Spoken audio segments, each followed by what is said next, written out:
Right, the first day of the week, so I hope you're all raring to go with the rest of your week. I'm not so sure I am, but give it a good try. And of course, I daren't say it, but the sun was shining today. In actual fact, we went out to lunch as we usually do. We're like a couple of old age pensioners, always go out to lunch on a Monday, and I took my thickest cardigan with me, and somebody said, you know, you realise it is summer. I'm just erring on the side of caution. I'm hedging my bets. If it starts to rain, I can put it over my head. You know, there's a lot of potential with the cardigan. So, but I didn't need it, obviously, and actually I got a bit hot, which I am in my room tonight, actually. I should have opened the window. So hello to everybody that's joining. I'm glad you could join me. We're going to see how we get on. We're going to make a raspberry ripple this evening, which is my fabulous little bag. It's really cute. It's a really cute banana. Kind of looks like a banana, except it's a raspberry colour. Oh, it's not swiveling. It's supposed to swivel. Anyway, it's this little one. And she's been on the website a little while, so you may have seen it. You will also find, if you are a platinum member, this is free for you in the files. So, and it's worth $5.99 of anybody's money. So, so it's this lovely little pattern here. It's got a nice gusset, so you can choose a complementary colour or one of these colours if you decide to do the foundation paper piecing. I've obviously done it both sides, but tonight I'm going to do it one side, so it doesn't take up quite so much time, but that's what we're making. Now, when I first made it, I put a strap on made from webbing. It's 1 inch, by the way. I'm not sure if I say that in the pattern, but it's 1 inch. That's what I've used. And obviously you can use what you like.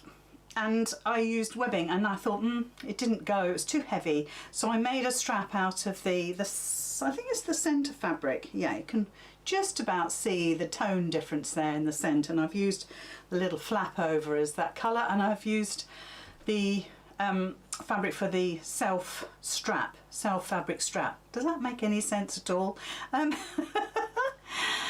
So welcome, and welcome to anybody watching on YouTube. We've got Lorraine and Nicola there at the moment. We can say hello to Helena. I hope it's all settled down now in Canada, Helena. We've got Jill and Shirley and Gemma. Oh, Gemma, I was going to put that in there. Thank you so much. Gemma has put the link for the Raspberry Ripple bag in the comments. In actual fact, I was going to pin it. I know Abigail does pinning of comments. I'm not sure I'm technically skilled enough. I'll give it a go. Let's see if I can see it on my page. Let me just see. Oh, I've got the sound down, so that's good. Oh, it's there. Yes, good. That's a start. Let me see if I can pick it up. Excuse me for looking under my glasses here. I pick up my new glasses. Oh, pin. I've done it. I've pinned it. That should be along the bottom of your screen now, especially if you're on your phone. Gosh, isn't that darn clever? Anyway, so yes, I'm picking up my new glasses next week, so hopefully I shan't be peering down the bottom of them. And if I put my reading glasses on, I can't see at all. So anyway, this is what we're making. So I'm glad you joined me. It's a nice little sew along. We'll see how we get on. If you don't want to make Raspberry Ripple, that's perfectly fine. But we're going to do foundation paper piecing really easy. Foundation paper piecing is so accurate and so easy. I think a lot of people are put off by it, so that's one of the reasons why I did Raspberry Ripple. Oh, hi Maria from Arizona. Hi. Pauline, hi. You're going to watch it, are you going to make it at a later date? I don't blame you, Pauline. As I say, if you're a platinum member, it's free in the files for you, so please, oh, got a bit of glue on it. Please go and have a look for it, because it is free for you, but not to anybody else, so thank you very much. Mary says, I'm thinking of making it tomorrow with the addition of a zip.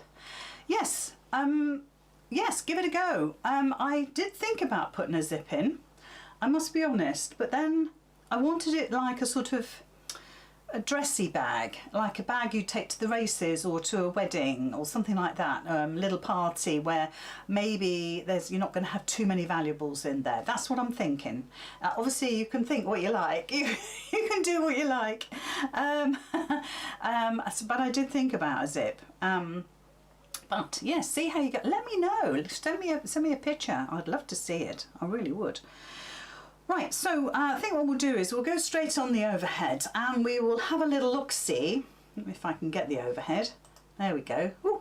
Now we're very close because I want you to see everything really well. I'm going to try and push my machine away a little bit. It's not going to happen because there's an awful lot of stuff on my desk. Now if you wonder what that is, it's a nutmeg. I think it's a nutmeg.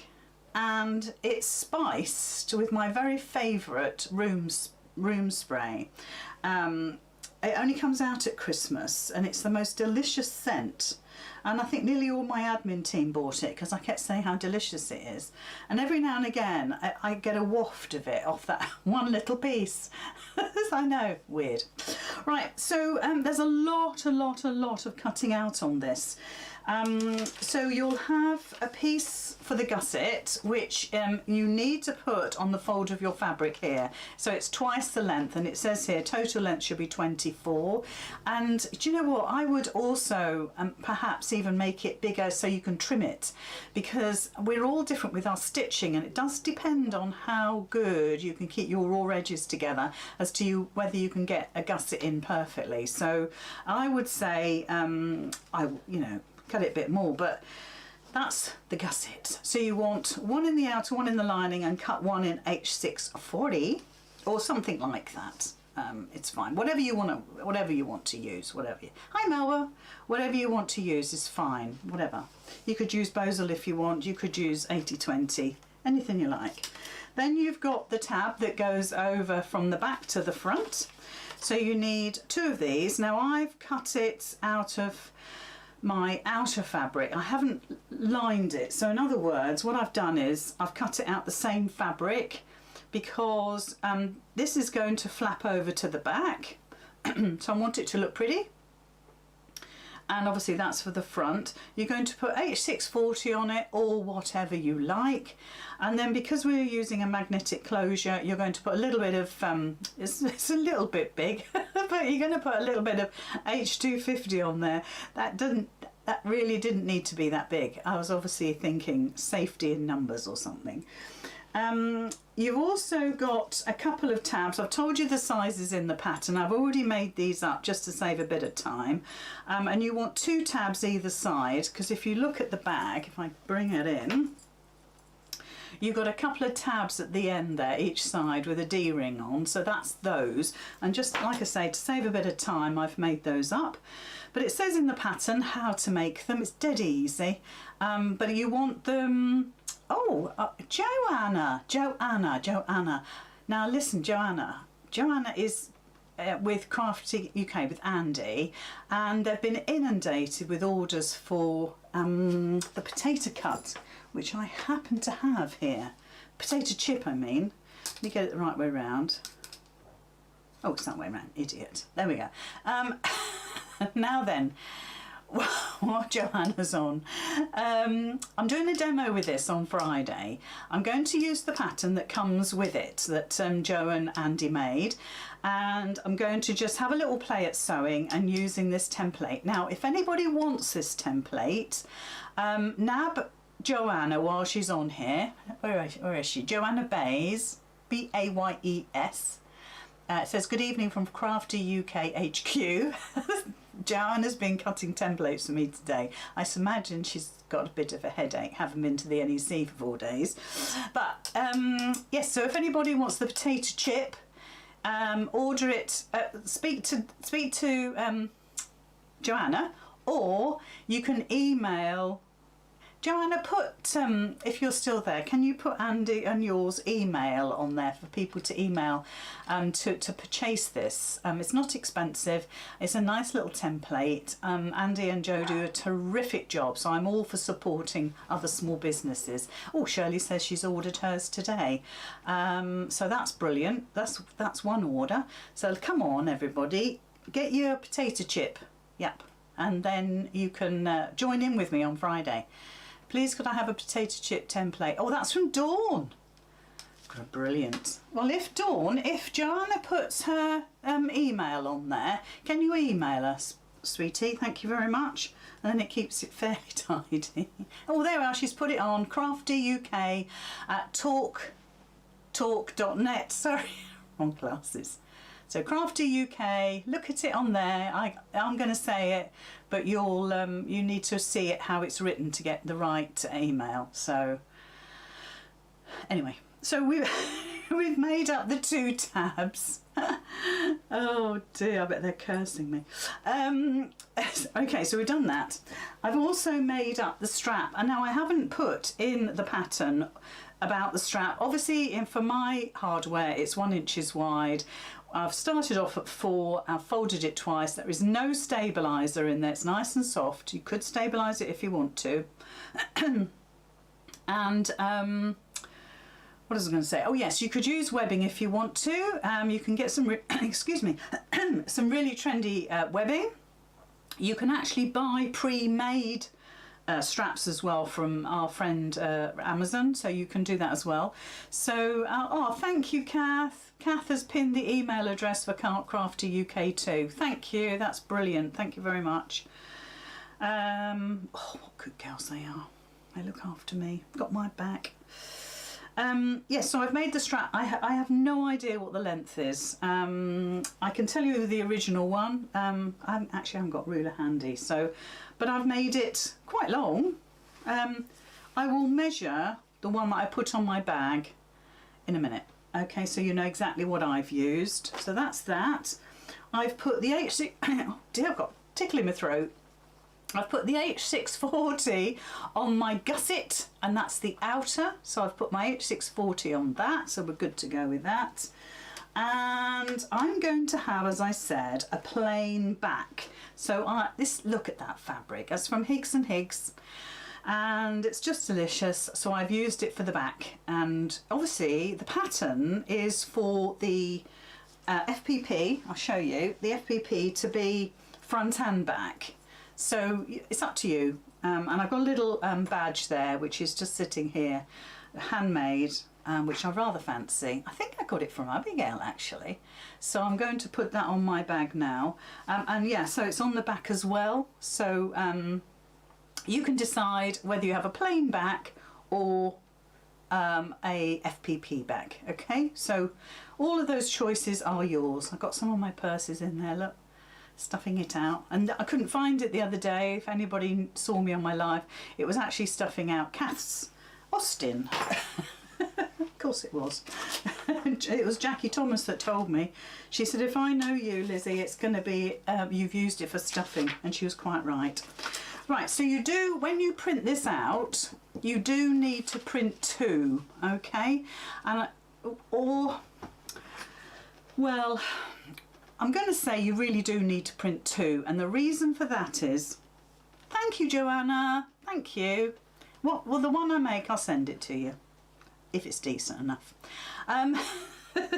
So you print 2 and you join them together. Just a bit of regular tape will do. This has got stick and stay on it, or stick and spray. Anyway, and this one you'll notice I've cut right to the black outside line, and I've used that to cut my lining, which is rather my outer, which is this bit, and my 2 lining pieces, okay, which I've already made up just for a bit of speed. Okay, it's great. I'm a little bit close, I know, but it's going to be worthwhile in the end. I've already pre-cut those, stitched those together, but I've used the template cut right to the black line for this, okay? So if you go to your printer when you print this out, you can ask, it will say all pages, and then it will give you a custom, and if you, I think it's pages 6 and 7, you just print those again, and then you get 2 sets. And so the second set, if you can see, is actually what we're going to use for the foundation paper piecing. I'm just going to come out a wee bit because you're a wee bit close, just a fraction. There you go, that's a fraction. And again, you join them together. Sorry about Millie. Now you know that you don't overlap, so really you're going to see a little bit of a black line, and that's exactly how you want it. Okay, and I've cut it about 1/4 inch away from that outside black line, because when we stitch on foundation paper piecing, we want to go, this is our stitch line for the bag when we put it together, but I like to go beyond the outside edge. So this would be our raw edge when we trim it back, and I like to go away from that, right to the edge basically. So if I'd cut it to the here, like I did for the lining and the wadding and all of this, I've got nowhere to go, and I want this to be a really well secure edge. It's important that we make sure this is all back stitched, etc. So lots of people do foundation paper piecing in different ways. I keep it as basic as I can get it. So you start from the left, and I always number them. There's 11 pieces. So I start 1, 2, 3 to 11, and then I mark my fabric the same. So if on the pattern it tells you, I've given you a really easy way of putting this together. I've just given you rectangles to cut. Normally you don't need to do that, but because some of you might not have done this before, we want it to be easy. So I've got in the instructions, it's all rectangles, and it makes it super duper easy for foundation paper piecing. So I've numbered, so this is 1, this is 2, yeah, I've written it, I don't know if you can see it on there, just to make sure that I have them in order, and I know what I'm doing basically. So let's start. Now the first 2 pieces are right sides together. So if you get hold of your fabrics and you want to make sure that it's gonna cover this line, well, you can see straight away that raw edge is so much bigger than that. And that's how I want it to be for you. I want it to be easy. And what I do is, people do different things, but what I do is that I get a postcard or a piece of card, and I place it against the line like this, and I just fold that over. And when you've got a big piece like this to start off with, it's not the easiest thing in the world, okay? So let's just bear that in mind. So you're going to fold it. Now you could go ahead and fold all of these lines, forget about that one, but you're going to fold all of these lines now. That's up to you, but I like to do one at a time. I like to be methodical. So we're going to fold that back, so you've got the really big piece on top. I'm going to do it so it's like that, so it's easy. So let me just get it so you can see. So we've folded it back, and underneath here is that little bit I've just folded. And all I'm going to do is place the raw edges of my fabric, and this is the easiest one, 1/4 inch away from that edge, okay? And then I'm just going to keep my finger on there.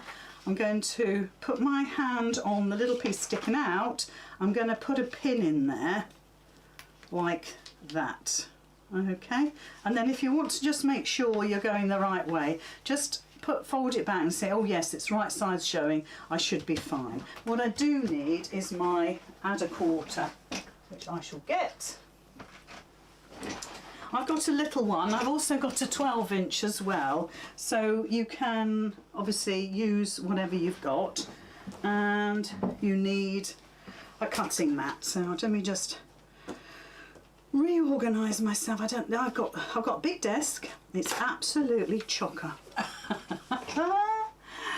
So when we do the first one, we've already got that 1/4 inch sticking over the edge, so we don't need to trim it, but we will be trimming the rest of them, okay?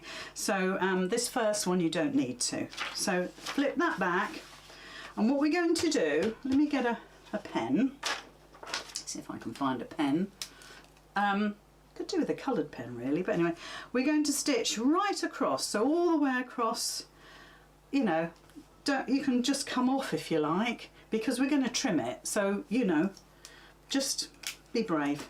Turn your stitch length down to about 1.5, because it makes it easy for trimming. And then we're going to take it to the machine.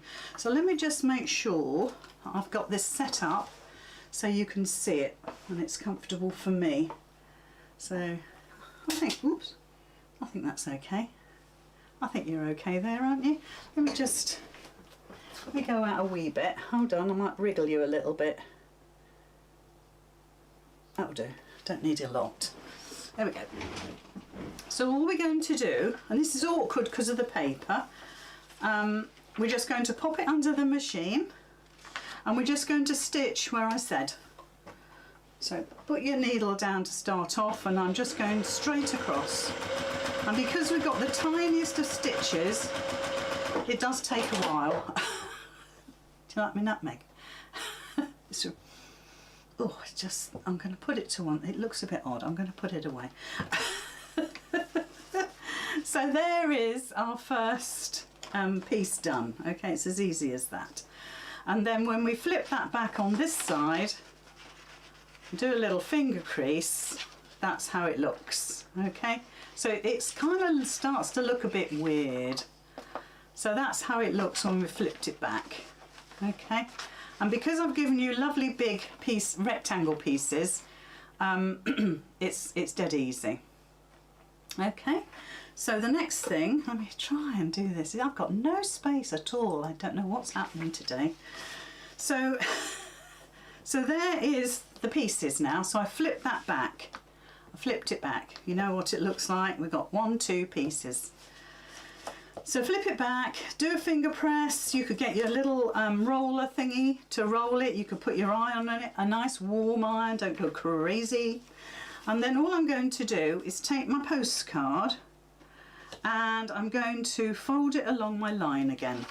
Okay, so that's all we're going to do, fold it. Now while that's there, it gives me a good ridge to trim that back. So you're now going to think, hold on, this is a lot of waste. Well, you know me, you're going to be crumb quilting, aren't you? So just put all these bits to one side and put them ready for some crumb quilting at some point in the next life. Okay, so now we've got a 1/4 inch cut. Now we need to take our third piece, just make sure it is your third. It's got 3 there, just about see it. You're going right sides together and you're just putting that right in the centre of your piece. Okay, so let me just bring it in a bit more. So just make sure that your bag pattern is covered both ends. Don't try to match up this end here. You want to put it all the way across and in the middle, and then all we're going to do is flip that back, take the postcard away, and then if you want to, you can pin. Okay, if you know, see how you go. You might not want to pin at all, and I pretty much I don't. Just get my cutter out of the way. And then what we're going to do is sew from there all the way across. Okay, so from there to there. In fact, I'll come off on this one. So let's go back to the side camera again. It's right sides together, don't forget. All the way across, and as I said, it takes an age because it's a tiny, tiny stitch. And if the fabric moves, just give it a little wriggle.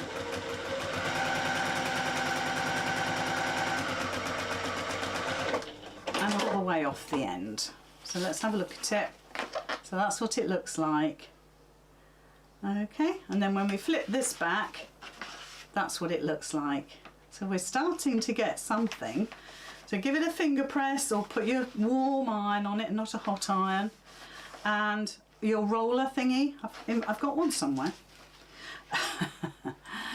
And then lay it flat down on your mat. Make sure that piece is definitely lying flat. You want everything to be super duper neat. And then we're going to put our postcard in again. So you can see what's happening, can't you? You can see what's happening. Now if you had folded all of these beforehand, you don't really need to do the postcard every time because you've folded it. So once again, I'm getting my little add a 1/4 ruler. You could use a regular ruler if you want to. And we're just going to cut all the way across. Just make sure you've folded that fabric back, otherwise you won't be cutting anything. Again, a little bit of crumb quilting going on. So we've got our 1/4 inch there, so now we need our 4th piece. Now if this is directional, which this is, make sure that this is going at the top and this is at the bottom, otherwise you'll have an upside down bit. So with it facing me on my desk with the fabric over the top, and you can see I've placed it in the middle. It's sticking out either end. Okay, and once again I'm going to flip that back, take my postcard away, get a pin, pop a pin in, and we're going to stitch from there down to here. And you can come right off if you want. You can start here if you want. It's all going to be trimmed away. So then we go back to the machine. So you can see now that the paper here is getting smaller and it's not quite so awkward on your machine, but you can fold it, you can concertina it, as long as you're doing it on the correct lines. So make sure, you see me then, I was just checking to make sure my 2 layers were sitting on top of each other. They may have wriggled, so you wriggle them back. Tell them who's boss. Okay, so we've gone all the way across, can you see? And we're just going to flip that one back. So we're getting there. So like I said, there's a little bit of waste, but that's to help you. Okay, that's to help you. So give that a nice finger press, get the heat of your fingers on there, flip it back over, and here we go again. I love foundation paper piecing. I'm doing a 3-day workshop with a lady called, oh my goodness, Kath, if you're on, can you say what the lady's name is? It's a foreign name, which sounds bad, but I'm sorry, I couldn't even remember if it was English. Something like Varushka. So again, bit of crumb quilting, so we don't waste anything, do we guys? So I've trimmed back 1/4 inch. Varushka. Oh, sorry, Abigail. Varushka is Abigail's best friend. I should know. Anyway, I'm doing a 3-day workshop with Varushka, and Abigail's coming too, and Kath, and Sue Crowder. So there's my 5th piece. I've marked it, number 5. So let's do it so it's not directional, but let's put it in the right place. And I'm just lining up my fabrics. And you'll find these centre ones go practically, top to bottom, because a lot of them are cut the same length now. So line it up. We've got the 1/4 inch. You've got a lovely straight edge because we cut these into rectangles, so there's no trimming before we put that piece down. It's all done for you. So flip that back, take this out, get a pin, pin it, and stitch. So let's get you on the stitch camera. Oh, can you hear Millie? So all the way across. Takes ages because it's a small stitch. I normally stitch everything on 3 to make it really quick.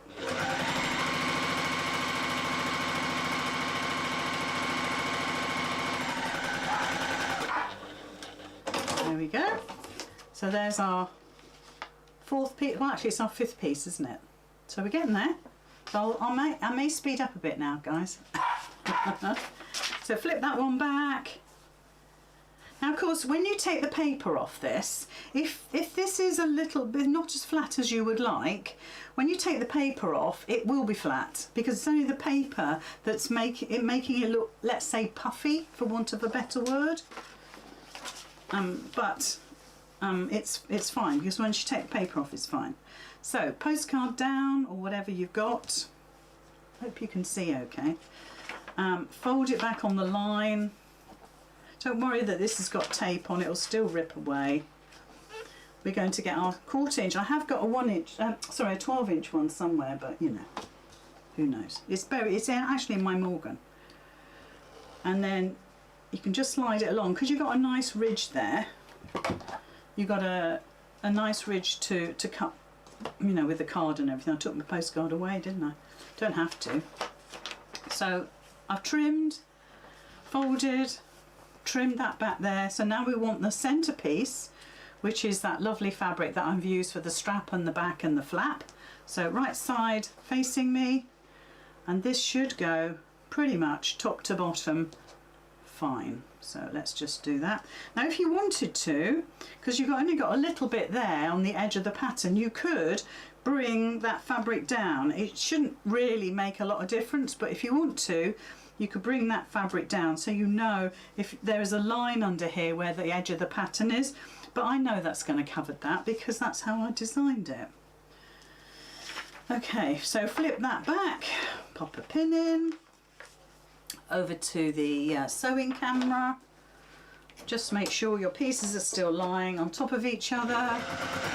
Just check again. I like to get going, then take the pin out.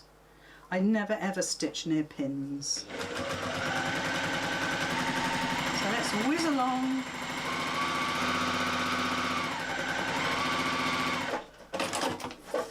Okay, stitch straight across on that line. Whoops, that line there. We ignore that line. Don't do anything with that line. We're going to fold on this line next. So let's go on the overhead. Oh, have I run out of bobbin? Just bear with me. Run out of bobbin. Bear with, bear with. Oh, that daft dog. Oh dear. Joanna, you might get a bit of an assortment of thread here. Well, if you could keep your tools in it, you don't need to wear it. She'll think, oh, that's it, getting second-hand shoddy goods now. Right. Okay, let me just stitch that while you just stay there, because I'm just going to stitch that line again because I missed that little bit out. It's only a little fraction, but it needs to be done. So I'll just keep you there for a second. There we go. So we can just neaten that off. Okay, so flip it over and finger press that lovely seam that you've just done. Flip it back. Make sure that that piece is still lying nice and flat. Don't let it ruckle because it'll alter your design if we've got too much ruckling going on. Fold the next piece over. Get your, add a quarter, like I say, you can just use your regular ruler if you want to, but it's a 1/4 inch, that's all our seam allowance is. Okay, so we'll put the next piece in. So let's put it down. Let's take the postcard out. So we've added it on there, we've got a 1/4 inch, it's perfectly good. Flip it back, we're going to stitch along here. Don't stitch here. Don't get confused, think about it. I know you might think, oh, that's a line, I need to stitch it. Well, you might have covered it up. Oops, sorry guys. You might have covered it up. In fact, why not? Get some, use some masking tape and then you won't see it. Anyway, look, I've gone all the way across here. Okay, I've come off the edge there, and look, I've come off the edge there, which is fantastic.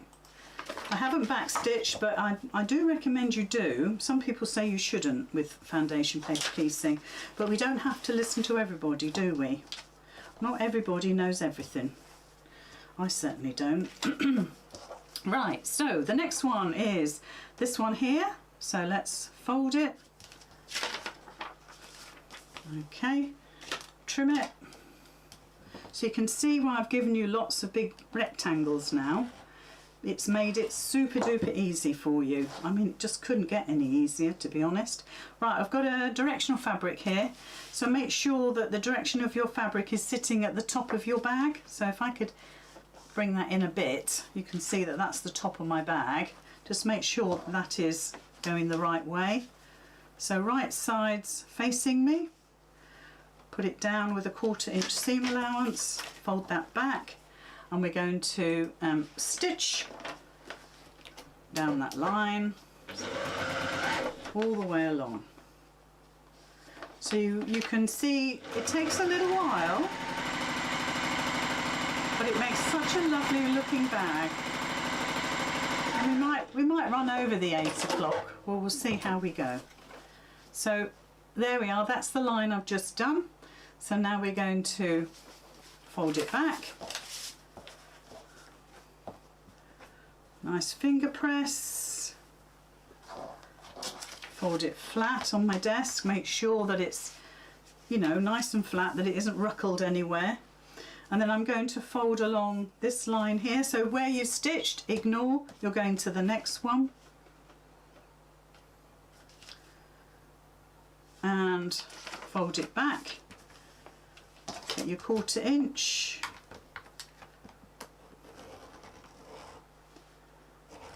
And away you go. Take the postcard out and get the next piece. So this is like a mirror image of all of the pieces I've done before. Now because we're going up the other side now, you'll find that your top piece is bigger than your bottom piece. So just do an eyeball thing and get that bottom piece sitting in the middle of your fabric. Okay, so if I lift that up, you can see it sitting underneath there, and both ends are just tucked out of the way. Let me just bring that down a wee bit. Okay, so you've got a little bit of overhang on each piece. So fold it back, take it to the machine. Now you see I'm doing it without a pin, and oh,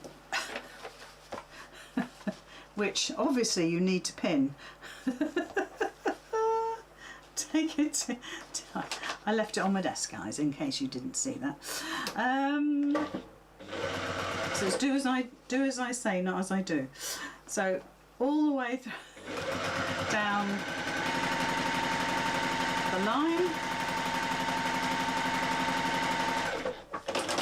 and off, and that's the seam we've just done between 8 and 9. Fold it back. Okay, so let's have a look on the overhead.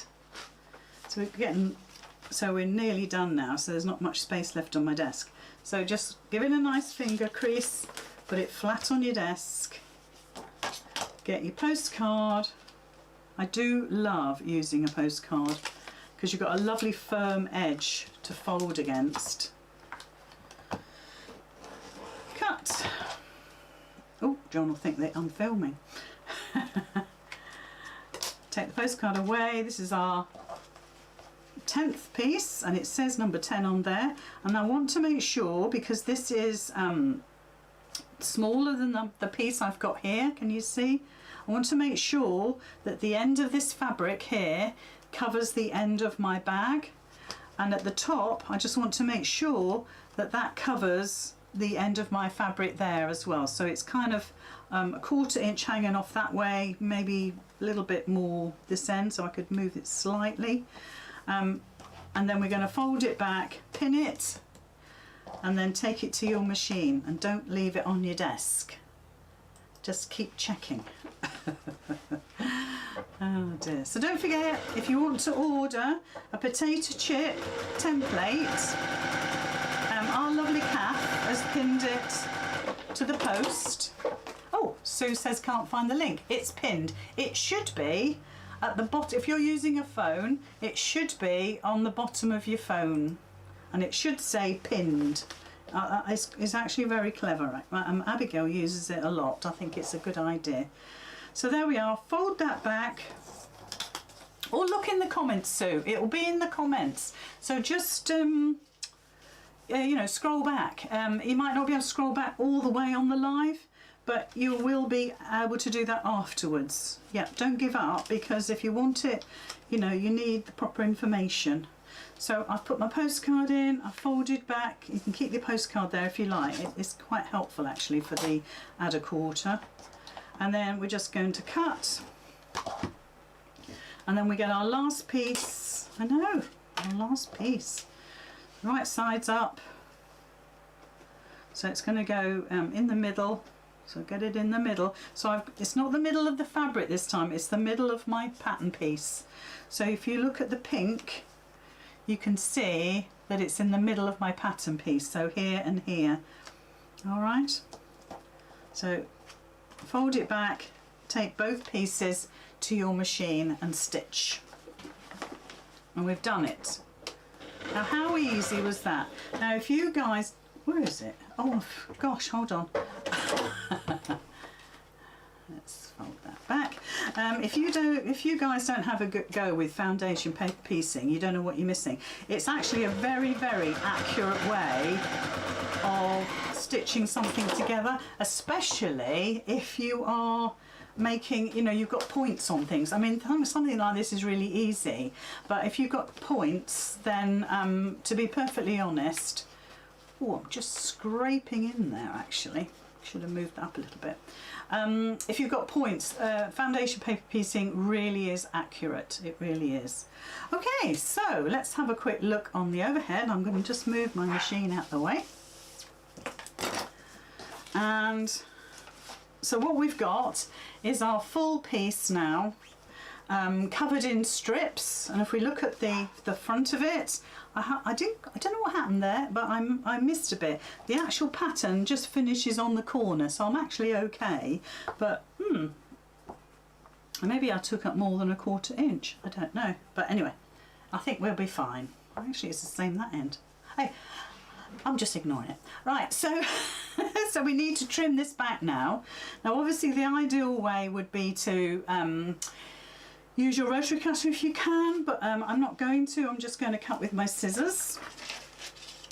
And if you want to, you could pin this down so this bit here doesn't move. Okay, so I'm a little bit out, but I think the seam is here, so I'm going to be fine. I don't know quite what happened there. Anyway, so I'm just going to trim it back. So actually I'm going to trim on the solid line. And because we've got all the stitches there, so if you've got a little rotary cutter, this is ideal. So we're trimming on the solid line now, guys. And as I come up to this top bit, obviously that's loose, I'm going to just hold it.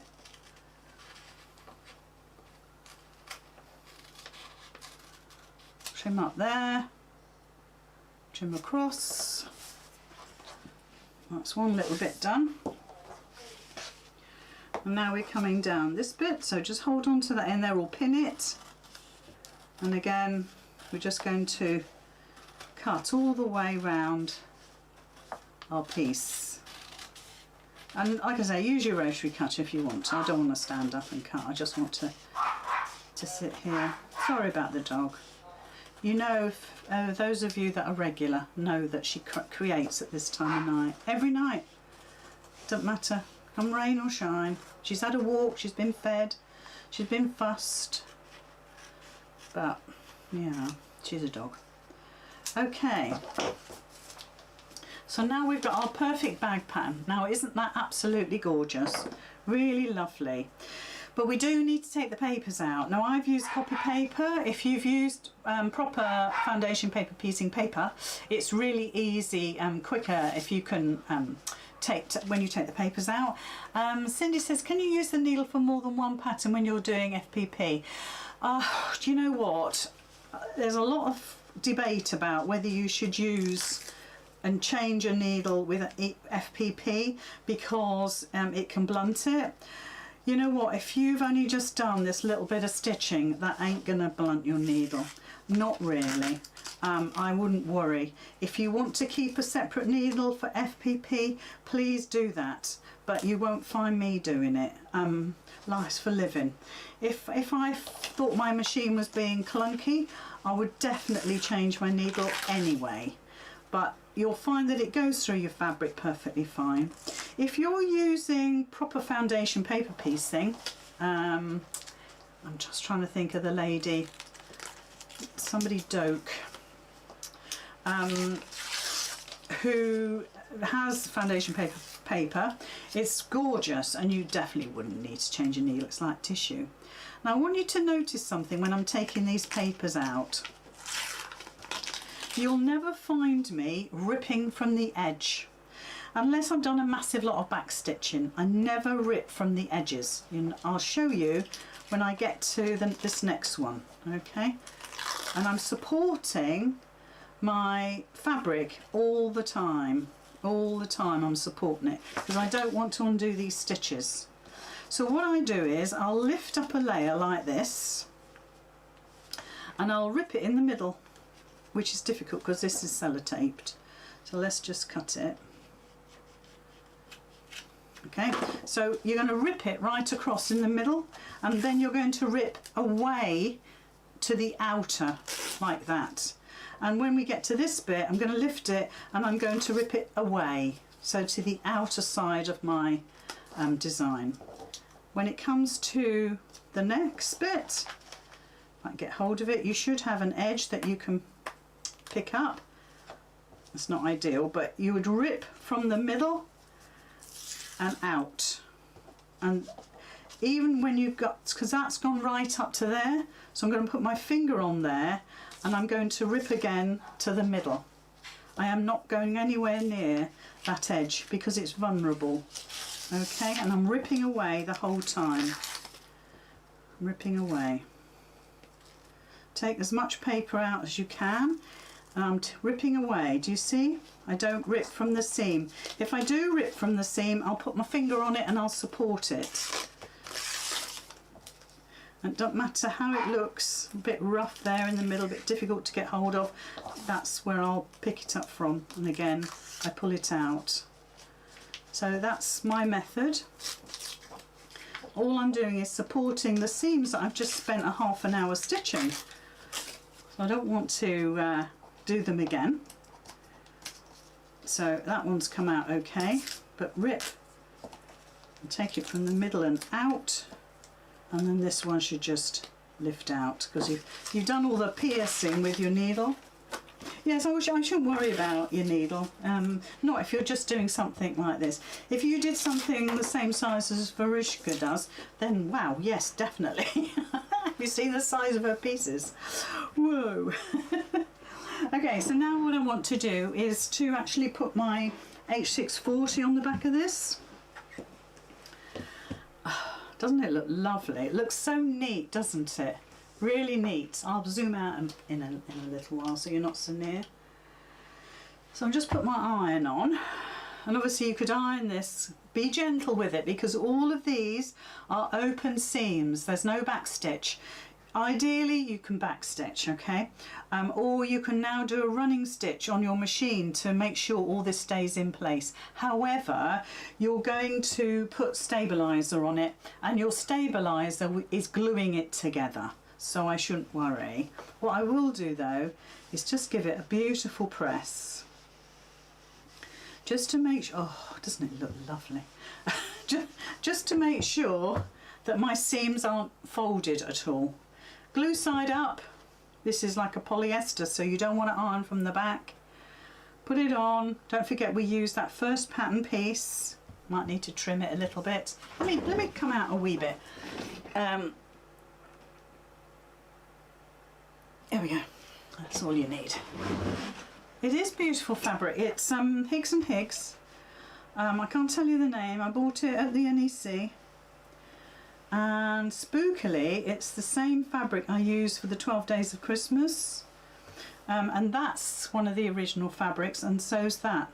That's the one I bought on Friday, but this was in my stash because I didn't want to put the stars in. The stars, which came in the meter packs, I wanted for the inside, so I had to find another pink or grey. So just take your time. It's H640, doesn't take long at all to bond, but just take your time with it. And the most important part is the edges. Just try and make sure that you've bonded those edges, because that's what's gluing your seams together, not only to give stability but to stop your seams from coming undone. Okay, so just take your time. I mean, that should be fine now. I just get carried away from doing the ironing. Okay, so while we've got it like that, there's two things we need to do. The first thing is we need to put in a magnetic closure. So I don't know if I'm doing this the same as the pattern, to be honest. I'll have a look in a sec. So it's the fat one. Okay, for want of a better expression, it's the fat one. The thin one goes on the little flap. Okay, a little thin one, tiny thin one goes on the flap. The fat one goes on the bag. And we need to measure down. Let me see if I can find my little ruler. You need to find the middle. Well, it's kind of easy on this because the middle is this bit here. But if you wanted to, you could fold this in half. But I think I'm just going to just guesstimate it. And I'm going to measure down what I've said in the pattern and do a little cross.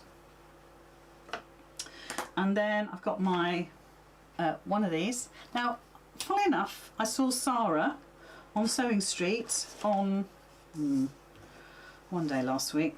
Can't remember when. And it looked like these were back in stock with Crafter's Companion. So, yeah, if you want one, I think maybe you could have a little look.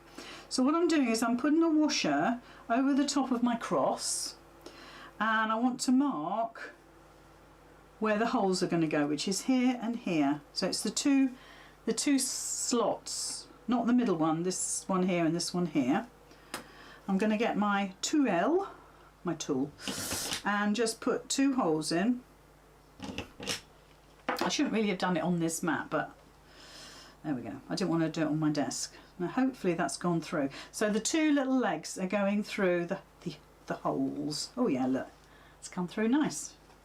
Now if you want to, those legs can go in like that or out. I tend to push mine out, and I always use the back of my scissors to push them out. Okay, so that's the magnetic closure. I also want to put my gorgeous handmade sign on, which is this one here. So, and it's, can you see, it's petrol, you know that. And again, we're going to just measure our opening. So let me just see which ones it is. So it's the second one in hole on my, what do you call it, clasp. So where do we want it? Do we want it on the grey? That would look nice. So let's just put it on the bag. You're going to go with the curve of the bag, or you could put it straight if you want. I'm going to go with the curve, and put your marks in.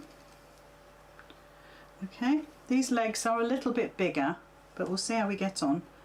And again, you're going to do 2 holes. See if this goes through. I don't know if it will, because it's, as I say, the legs are a lot bigger. Oh, that's okay. Oh, here comes Millie.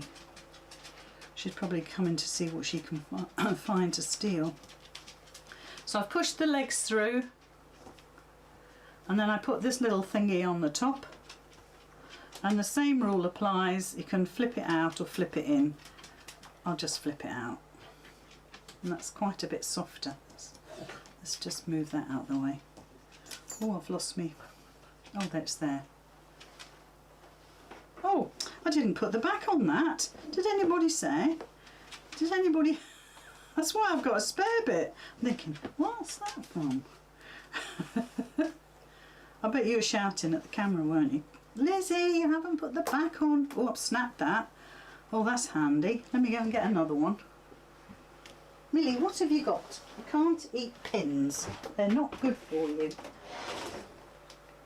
Let's see if I can find one. Oh yes, here we go. Yeah, sorry about that, guys. Wasn't concentrating. Oh, see, that's broken now. Oh, actually, that's the fat bit, isn't it? Oh my lord. Just a sec. Don't know if I've got another pink, rose pink gold. There's out. Goodness gracious. What's the world coming to? Millsy. Right.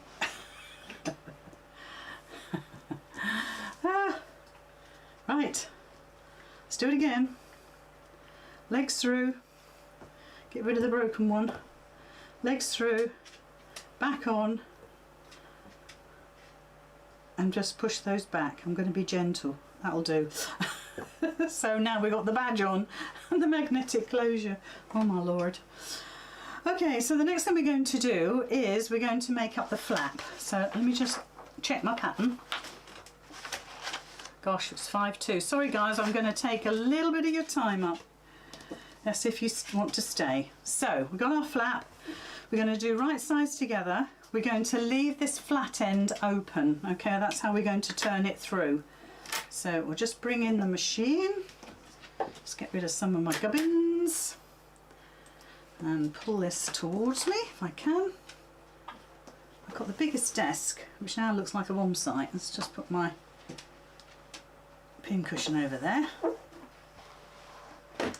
Okay, so whack your stitch length up again to 2.5. Make sure you do a lovely back stitch. And I'll tell you what else you could do, which would be a good idea, is to press this over before you stitch this. And I'll tell you why, because it makes it will have a bit of a memory to it, and it'll fold over nicely. So let's just unpick that. And just fold these over. I'll give that a little iron, so just bear with while I just do that. I'm sorry I'm off camera now, but I'll just do this bit. So I'm just folding over. I'm going to fold over the top of that one, which I've kind of messed a bit. And you can take the wadding off of that if you want, so you don't have to put your wadding right up to the edge, and you can cut it back. My unpicker is really sharp. You can tell because it's cut all the fabric. So you can just fold it back like that and just give it a press on the right side. Let's do that. I'm just giving it a press, guys. And then what I'm going to do is sew that right sides together with my folds already down. Okay, so I'm not pushing it back up again. I'm going to sew it with it already down. Nice back stitch again, nice and strong. And then we've got the stitch length on about 2.5. Just work your way around. Get ready with your pinking shears to trim this away. I shall just snip into this. And just work your way around the curves. And as you come up to the top, make sure those ends are stayed folded together.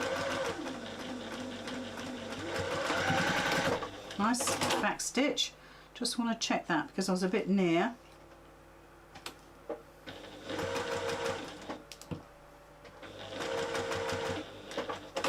There we go. So all I'm going to do with this is to clip into it and trim some away. So just give it a little snip into, and just where it's a little bit curvy, I'm just going to snip that away. So it's mainly on the outside edge there. A couple of little clips in there because it's curvy there, and in that bit there. Okay, so we're just going to turn that through. So let's just pop you on the overhead. So you want to try and split this if you can, and it might take me a minute just to get this turned through. Doesn't want to split, so we'll give it a helping hand.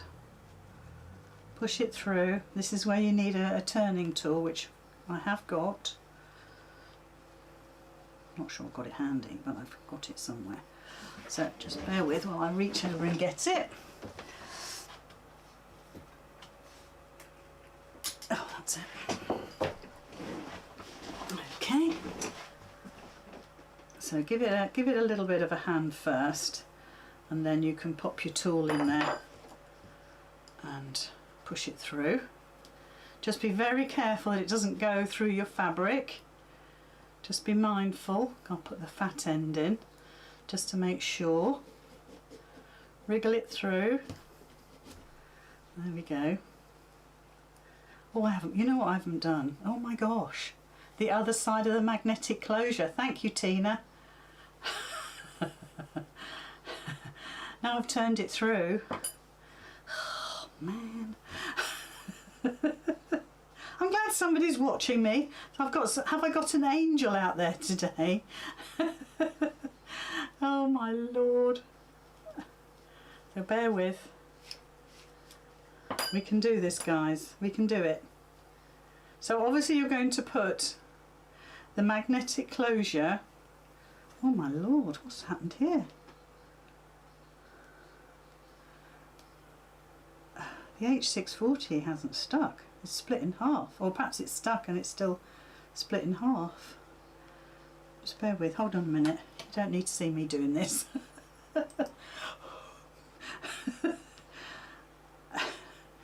You know, that moment you think, oh, why don't I just cut out a new one?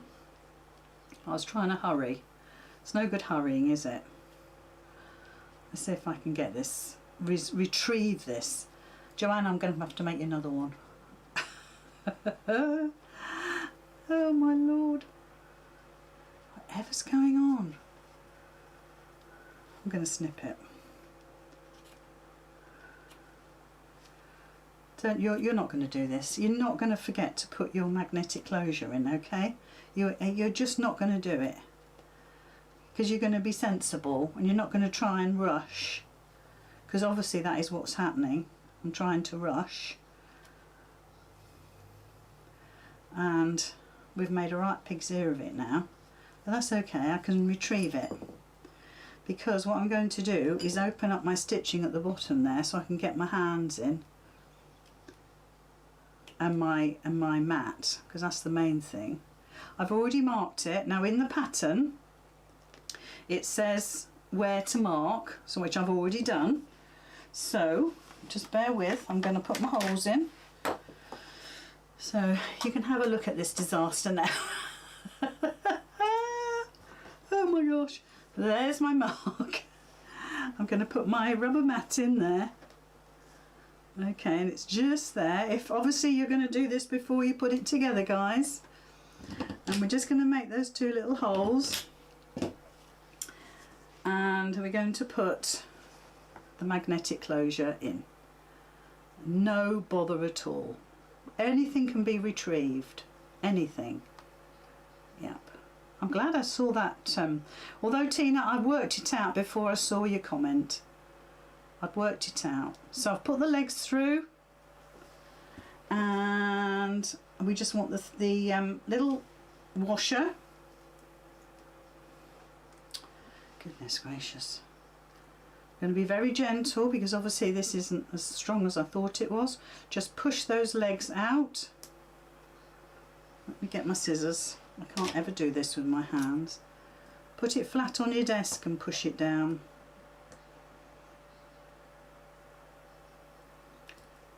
That's it, we'll get there. There, super. And now we can turn it through again. Oh, we can stitch it. We've got to stitch that bottom up, so let me just do that.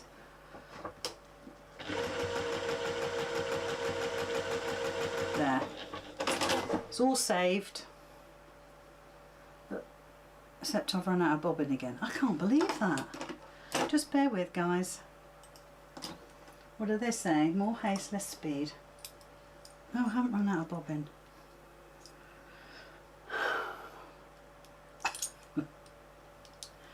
Don't know why that happened. Let's pick the thread up. Okay, sew the bottom. Thank you. Okay. And now we can turn it through. So I've just stitched that bottom again. Okay, it should be fine. But now we're going to turn it through again. I knew there was a vital part that I'd forgotten. So thank you very much for that. So I'm going to use my pokey tool. I'm going to pop the fat end in so I don't ruin the fabric. And push that through. And then give it a press.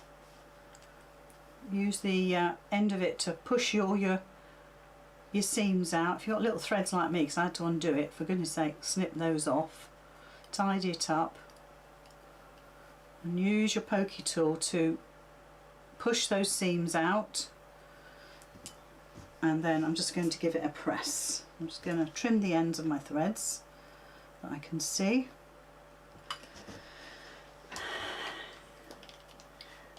And we'll give it a press. Okay. Oh dear me. Yes, Rosina, all's well that ends well. And it was lovely seeing you at the NEC the other day. Absolutely super.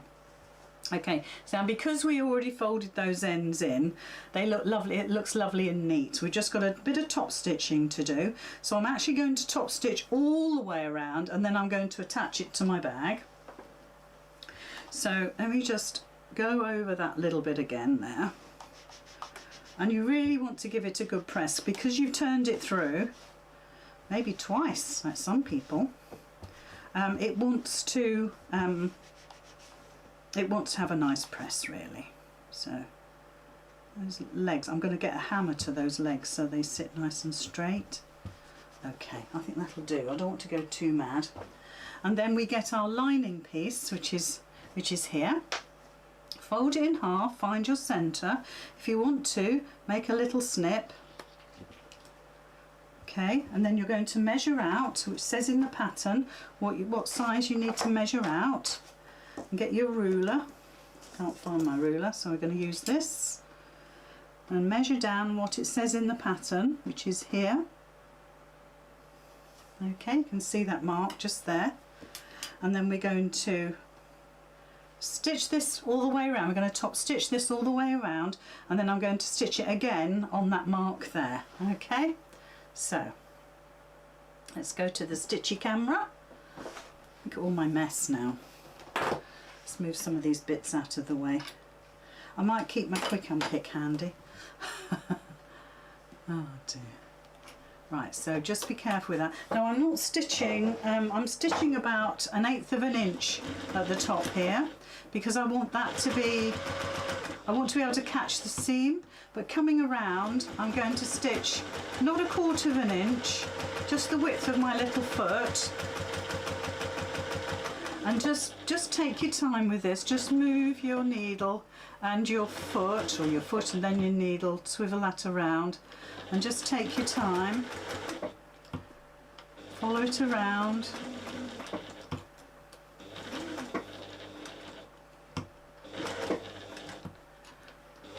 And then come all the way back up again. Now, so it's not clumsy, I'm only going to do one back stitch, and then I'm going to just stop stitching then. So that's our little flap, and you can see got the magnetic closure on the back. And then I'm going to take my lining piece, okay, and I'm going to place my tab, my flap, right in the centre of the mark that I made, and I'm just going to top stitch again. And this time I'll go off the edge, a nice back stitch, and then straight across. Keep it at about 1/4 of an inch. And if you want to, you could make a little box and make it really trendy, make it really smart. Just trim your ends, but that's the flap now attached. Good, well we're getting there now, guys. When you top stitch the front, do you top stitch down both sides of the seam? No, I only do one side. And I haven't top stitched that, but we could do that. Just do that quickly. And I do it, and let me have a look at my sample. Yes, I do it on top of the seam. So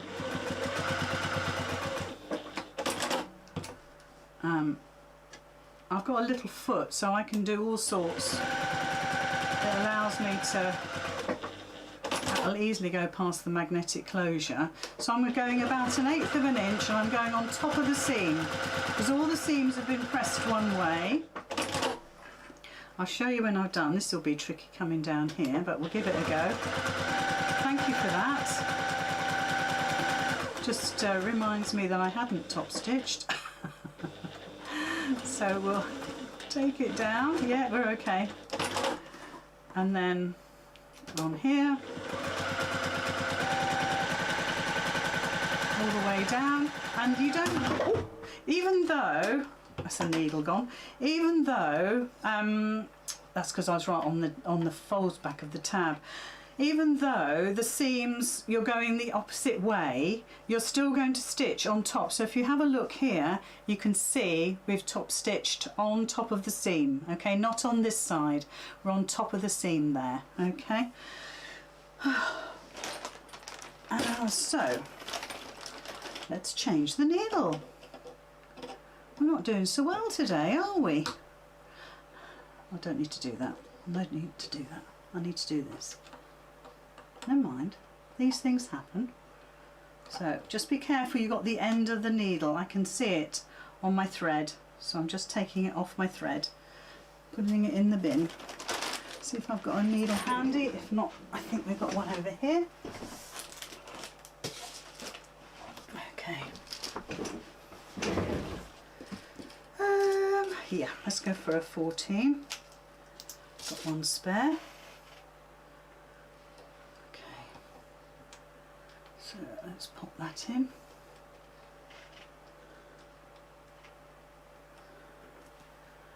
Give it a little screw to hold it. Yeah, I've forgotten that the legs were there, weren't they? Thank you for reminding me about the top stitching, because I wasn't following the pattern. Of course I should have been. Even though you write, you know, obviously I've written the pattern and Kath's edited it, but you do forget what you've written. You do. Hold on, let's just get a nice end to this, because this is all curly. Now, because I've got my foot down, it stops the thread from coming through, and that's not a bad thing, because then you can have a little bit of tension on your thread when you thread the needle, and I find that a lot easier. Plus you've got a bigger gap to thread your needle with. So let's just trim that away there. I'm going to just bend my leg back a bit on the back of this, see if I can finish that by just stitching up there. That's okay. Okay, so now I can leave that like that. So now we can come down the other side.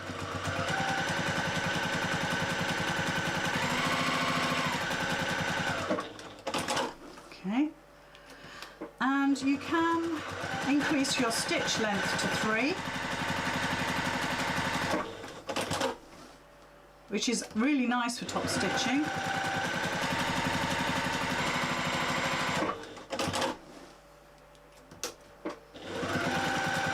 So you'll find that you have the bulk of your bag under the arm of your machine like this, the throat. So it's sometimes awkward to have your the bulk of something underneath the throat, but it's okay. Okay, so we've done the top stitching. We've done the outer, we've put the flap on, so now we're going to put the gusset in, guys. So let's just go on the overhead again. We're not doing too bad for time, and I've rescued it, so you know. Okay, so what you need to do is find the centre of your gusset. You can put a little clip in if you want, or you could get your pen, fold it in half, get your pen and do yourself a mark. Just make sure we've got a mark there, there and there. You know the centre of your bottom of your bag is here. Okay, that's easily the centre. So all you want to do is make sure that those two are sitting on top of each other, and you can start using clips now because you've got lots of layers. I like clips when it gets a little bit heavier. So take this right up to the top and start there and clip it, and then you want to work the rest of it in. Now you really want to get these raw edges sitting together, otherwise it'll alter the size of your gusset. Okay, and again take it up to the top, put a clip in, and you'll see in the pattern I put lots of clips in just to hold it. So again, And if you're good and you don't take the clips out, you know that that piece is going to fit fine. But you need the raw edges together. Okay, so that's how it looks. That's how it looks. So we're going to stitch that. Oh, well rescued, everybody. But you know what? You could have done that at home and thought, oh my gosh, I've got to cut a new one. I was tempted. It's ruined. Now what you could do is start from the middle, and I'll often do that, and come out and then come back to the middle, and then I know the middle is where it should be. Okay. Oh, bless you, Judith. Listen, I don't get flustered over things like that. I get flustered if I'm thinking of a pattern and it won't. I get a pattern in my head, and then if I can't get it to work on paper, well, you know, and I do sort of a mock-up, I get flustered then, because I'm thinking, well, now what do I do? You know, because I had the idea in my head. I'm quite near my bit of metal here, so I'm just being careful. Don't want to break another needle particularly. Actually, it needed changing. It did need changing, because I think I've stitched about 3 quilts with this needle, or that other needle. So yeah, it was due to be changed, and I kept thinking to myself, I really should change that needle. We're all the same. We're all the same. We're supposed to change after every 8 hours, and I'll tell you to do that, but there's no way I do that. I do it until my machine starts getting clunky. So if you have troubles putting the gusset in, you might find it useful to have your stiletto handy. And then just use your stiletto to guide the fabric, keep your fabric together, keep your fingers away from the foot and the needle of the machine, because if you're not looking, that would go under your needle, and then you'll spend all day in A&E. Right, so we're up the top. So that's the first side, the first gusset in. So now we need to do the second one. The second one is never as easy, because we've already got the body of the bag starting to get together. So let's find the centre again. So with this one, we need to fold it in half, and if you do right sides together, you can do my pen trick. So let's just get the right sides together, fold it in half, make sure that you've got a nice edge, nice, it hasn't pleated or puckered, and get your pen and do a nice mark. Be careful with your fabrics if it's not good with heat erasable pens. Do be careful. So again, you're putting those marks together. If you find that whatever you do, your gusset doesn't fit, then just trim it away. Trim, trim, trim. Nobody's going to know, and I won't tell anybody. Not that you'd tell me, but... So give it a good clip, and that keeps it all together. Always start in the middle, always then go to the outside edges, the top here. Bring it round, let it find its own level, and then clip, clip. Let's put another one in and clip. Okay, so you've got your bag. Let's put another one in there. There we go. So now you've got that gusset in as well. Hi Leanna, how are you? So let's go to side cam. Stitchy cam.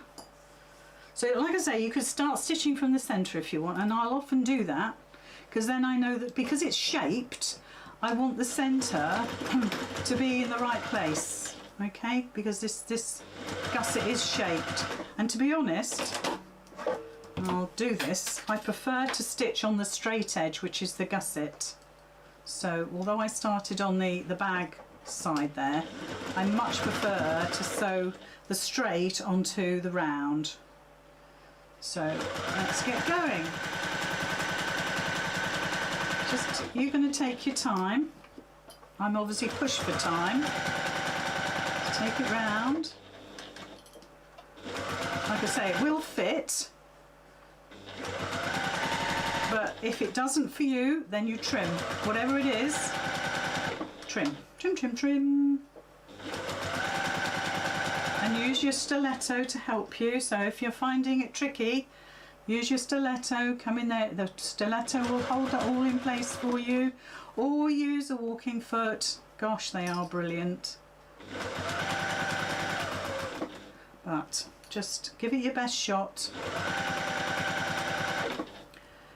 Like I say, it's been measured. And like I said right at the beginning, if you cut it longer, just remember that and start from the middle.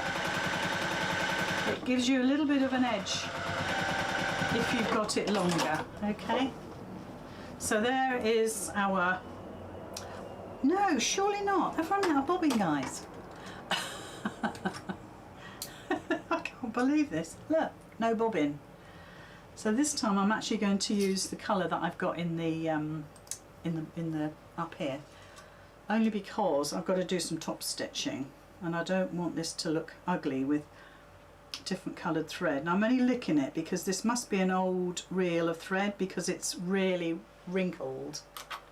So let's get that. When I say wrinkled, it's got the shape of the bobbin. So I always just start my bobbin off and then cut the ends. And I always put the thread through the hole. You know that the hole that you get on a bobbin? I always put the thread through because then it starts off in the right tension. And I always hold my thread.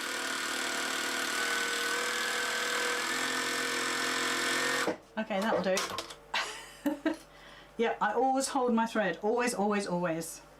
Which you might think, well, that's wrong because they don't tell us to do that. You're right. Because you've got to make sure that the tension's right on your bobbin. But I'm afraid it's one of those habits that I've done all of my sewing life, which is, you know, 60 odd years. And I'll never stop doing that. There's lots of things that I do that people would tut. But so far, it's stood me in good stead. Apart from forgetting magnetic closures and, you know, basic stuff like that. So let's get that thread. And do you see I'm always holding this bit as well, just to give me some tension when I'm threading. Just habit. You don't have to do that, it's not the law. I always put my foot down. I need a straight edge with this, and then it'll go through the machine beautifully, the eye. And of course, because I put my foot down, I've got half an inch of threadability there, which you wouldn't if you got the foot up. I'd be all fingers and thumbs. And also by putting the foot down, it locks the thread into the tension. Right, I just finished stitching this little bit here.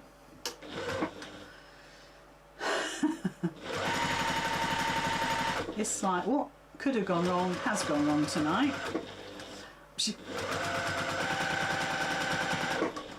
I'm going to send Joanna the one I made earlier. Oh, Shirley says, she says, I always hold my thread when doing the bobbin. Perhaps we would that's what we were taught when we were at school, Shirley. Yeah, maybe. Right, so that's our bag, isn't it? Done. So now what we've got to do is put our little tabs on, you know, with the D-rings. So these little D-rings here, okay, we're going to put those on. So if we have a quick look on the overhead.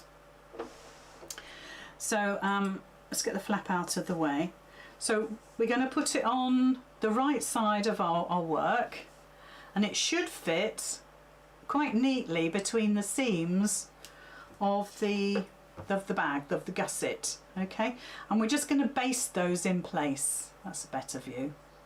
So we're just going to baste them in place and secure them.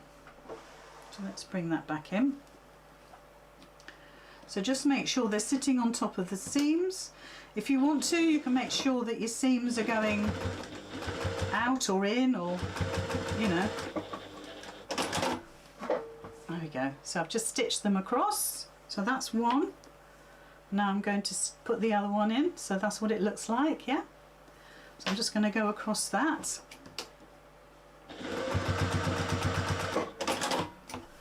So you're just basting them in so we can forget about them, okay? Right, okay, so we're on the last stretch. Can you believe? Because actually all we want to do is make the bag. The strap is already made, and I'll show you how that works, but really it's down to you now what sort of strap you want to do. You might want to iron at this stage to make sure that you've got a lovely crispy bottom. I'll let you decide about that. Okay, so I've made up the lining. The lining is made just exactly the same as the outer, where you've got the gusset. I've left a little turning gap here, and believe it or not, I have stitched the turning gap in the original one that I made. I know. So we're just going to put one inside the other. It doesn't really matter which one goes in where. Line up your sides, keep your D-rings out of the way. And again, this is where you can use your clips because you've got lots of layers and it sits nicely. Okay, so both sides, right sides together. Let's do it so I can see it better. That could do with a little trimmage. So right sides together, sorry, like that. Okay, you can see how that goes. Tuck your little flap in there. And just give it a little pull, and that'll sit them all together. Look, it looks gorgeous. Put a few clips in if you want. I don't have a free arm on this machine, so if you've got a free arm, that'll sit very nicely over the top of a free arm. But if you haven't got a free arm, you're stitching from the inside, and I'll show you that when I get to the machine. So right sides together, we're going to stitch all the way around, and then we've got our turning gap. So let's just clear the decks a bit. Okay, let's bring the machine in. So like I say, I haven't got a free arm, so this won't really go over the top of that. You would normally put your bag in like that, but I can't, so I go on the inside of my bag. And if you find it easier, then you can turn it so the lining is on the inside, because I'm obviously stitching on the wadding side, the right side. And you can turn this other way around if you want. So start stitching. Just make sure that your raw edges of your lining and your outer are sitting nicely on top of each other. And we're coming up to the top here where we've got the D-ring. Just be careful your machine doesn't catch that. And you're making a square, so I'm just going to pop that down. So you're coming up to almost where the seam is. Okay, and then you're going to pivot. Just make sure that D-ring is out the way. You just check, because I don't want to break another needle. No, we're fine. You're going to go all the way across. You're going over to the other seam, perhaps a stitch past. So if you have a look at it there, you can see. And I'm going to pivot. And then I'm coming down the other side. Like I say, you might find it easier if you're stitching with the lining showing you rather than your wadding. But just for speed, I'm keeping it like this. So all the way around. I'm just pulling that down so you can see it. I wouldn't if I was doing this on my own. Just make sure your raw edges stay together. We're coming up to the top where we started. Oh, no, close to where we started, because I started over here somewhere, look. I'm going to take my clip out and do exactly what I did before. So making sure I'm nowhere near that D-ring. Coming up to the seam just before, pivot, come across, one stitch away from that side seam there, so there's your seams. So I've stopped here, I've pivoted, I've gone across, and now I'm coming down the other side. And before you turn through, check your seam. Make sure that you've caught all of your layers. So if we look on the outside, you want to be able to see 1/4 inch stitching all the way around, okay? So you don't need to be stitching the, you don't really need to be clipping into that, but you can if you want to. So let's just turn it through. And because I'm being really good tonight, well, that's possibly a lie, I'm going to stitch close my turning gap. So just make sure you get the edges of the seam like that and just give it a little tug. You still want to be 1/4 of an inch, and it's on a curve, so you want to perhaps finger press like I'm doing now with your nail. Just, you don't have to be absolutely exact with this because it is just your turning gap, but you want it as neat as you can get it. And once you've got it like that, you bring your edges together and you're just going to top stitch. So I'll do that while you're just hanging around waiting for me to finish. I'm going to do the strap for you as well. The strap is already made, it just needs a little bit of stitching, not much. And I could probably do it without stitching so you can see. So I'm just going to do my turning gap. Now, although I'm stitching in like a variegated thread, so it blends in with all of the pinks that I'm using. But you might want to, for instance, use grey in this instance. So you'd want to back stitch as well. So just cut your threads. That's not too bad, I'll leave that like that. So back stitch so it's nice and neat. Okay, and then just pop that through. And what we need to do is a nice top stitch around the edge, but we need to give it a press. Don't just turn it and have it so it's not been pressed. Okay, you need that lovely sharp edge to top stitch. So we'll do that in a sec. So if you pull your tabs out, that pulls those ends. So you can see what I mean about that lovely end there. Let me just show you what that looks like. Really lovely and neat. So we can top stitch all around that, but we need to press this out. So it's and you can do as you go along, you know, if you want to, you can, you know, take the risk, finger press it and stitch, see how you get on. But we'll give it a little nudge so it's practically there. But what I want to do is show you how to do it. It needs a press and a top stitch, so I will do that. So on your strap, okay, if you're going to make your strap this way, the first thing you need to do is to put your slider in. So your slider is this little thingy here with a little bar in the middle. So you want to come up and go through like that.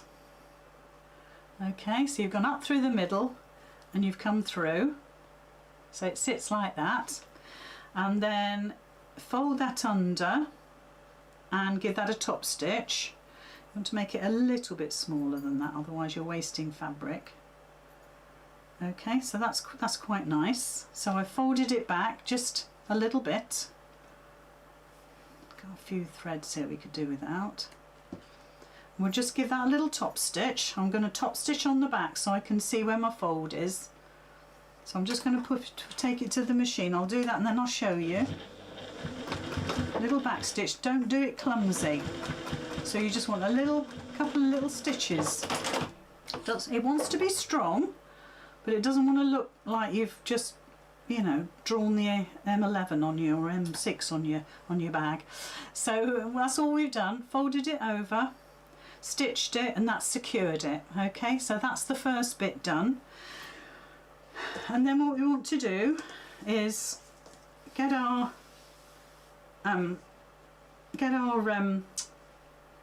end, take it through,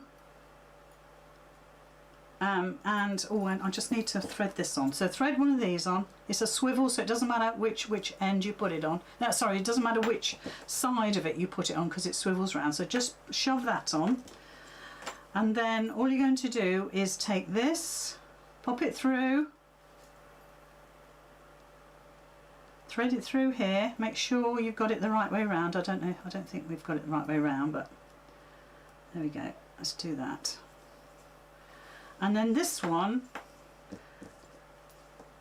I'm going to leave it like that, but this one comes all the way down. Hold on, I've got it twisted. Let me get it so it's untwisted.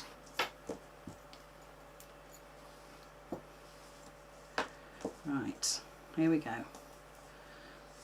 Start again. Here we go. Bear with. So through there,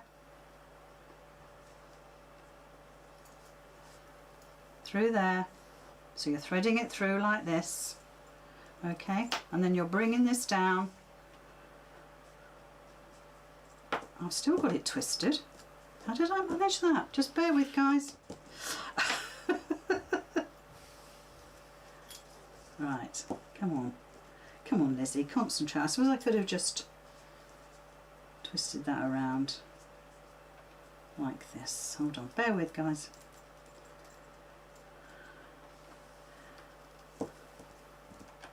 Right. I need to get it so it's straight. So I've got both ends straight. So this one's like that. This one's like this. That goes through there. Then it's through there. There, that's better. So that can come down. But you do want them so they're sitting on top of each other. They weren't just before. Let's keep it at that sort of length. So now we've got that threaded through, we've got that one on the end. Don't stitch any of that, but what you want to do at the other end is thread that through, bring it around, fold this over and stitch that just like we did when we threaded the other one through. Okay, so all I've done is folded it over, and now I'm going to stitch it. But you just want to make sure everything is sitting the right way up, so you haven't got the fold sitting on the wrong way.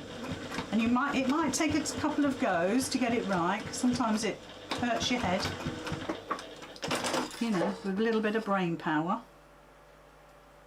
But now what we've done is created ourselves a lovely strap. Okay, so we've got it so it's adjustable.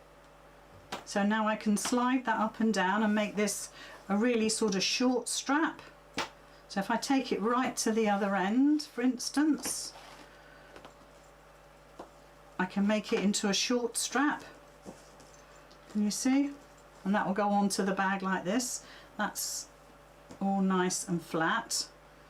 So those get clipped onto the D-rings. But what we really need to do is to top stitch this. So I'm just going to give it a little press, and then I'll clip the strap on, and then we're done. Can you believe it? It's been a long time, long demonstration, but it is quite a complicated bag with the foundation paper piecing and all of that. So, you know, there's a lot to do. And you can always, afterwards, you can always fast forward this and, you know, watch it at your leisure and find the bits you want to see. And really we could do with doing a better job on this, but we'll do it for speed. So just go round and push that lining in, because the last thing you want is that lining to show on the outside. So when you top stitch, always top stitch on the right side of your bag. Never stitch from the lining side, because we're not bothered about the lining and how pretty that looks. We want it to be nice, but we're not interested. We want it to be lovely on the outside. Now that's not a bad job for a quick job. So I'm just going to top stitch that all the way around, and I'm going to start up here somewhere, up here, okay? So we're kind of lose the ends a little bit, and then it's completely made from start to finish, which is no bad thing to try and do. So we're stitching about 1/8 of an inch, and I'm just going to pull the lining as I go so it stays underneath. So I'm stitching just up to the seam, and then I'm going to bring it around. I'm going to try and make sure that none of that grey, I'll put that down, none of that grey is showing. I'm taking my time because we want it to look nice. And I could have turned this inside out and did what I did when I stitched the linings together. I could have just stitched from the inside, but this is such a nice soft bag that it's no bother to do it this way. If you've got a free arm, then you'll be fine. So take your time with this because it's got to look pretty. I know. Oh, you'll be glad to see the back of me. Those of you that have stayed. Oh my gosh, we've still got 228 viewers. That's YouTube as well. Well done. I think I need a sherry. But at least you've seen it all the way through now. So if you do have the pattern, if you do, you know, decide to treat yourself, and you make a nice little bag, this could be made in tweed. I think that would look sensational. I'm just going across the other seam now, look, see? Yeah, to get yourself you wouldn't need a lot of fabric, you see, so get yourself some beautiful tweeds. Just be mindful of the thicknesses of the tweed on certain places. But considering I forgot to do half of what I should have done, but we amended it, didn't we? We got it right in the end. It's not too bad, not too shabby. Got a little thread there, look guys. See if I can just snip that, that's it. So coming up, just up to the top here, we're nearly done. I'll show you when I've finished. But I'm keeping it nice and neat. When you come back to where you started, just do a couple of stitches over where you started. Don't do a back stitch. You don't want anything clumsy. I can't stand it when I see you know, masses of back stitching. There's just no need for it. So there we are. We've actually stitched the turning gap. We can pop our flap over. So that fits nicely. Probably wants a really nice press now. And now we've got our straps, so we know what to do. We can just hook these on, and of course you can change these now. You can change these to another bag strap because we've got the D-rings on. So clip this one, and there's our bag complete. So I'll show you at the front. Let's get it at the front. That was a marathon. Actually, a nice marathon would be nice now. Here we go. So obviously it still needs a bit of a press, but you can see what that looks like. I think that looks gorgeous. Let's just push it out a bit so we've got the bit of the shape going on. Oh, it's lovely. Really lovely.